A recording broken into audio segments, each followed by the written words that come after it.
Yung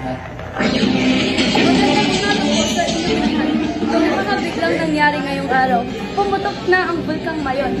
Itinaas na ito sa Alert Level 5. Delikado po ito para sa mga naninirahan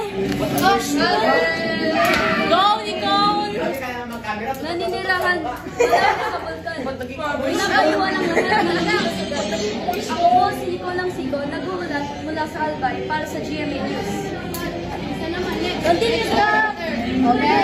5, 4, 3, 2, 1, Go! Oo, anak, tapos na yung gubab natin. Ito, may tubig, may kakain, May kumot. may kumot.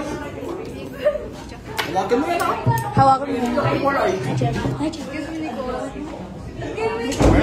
May kukunin lang ako.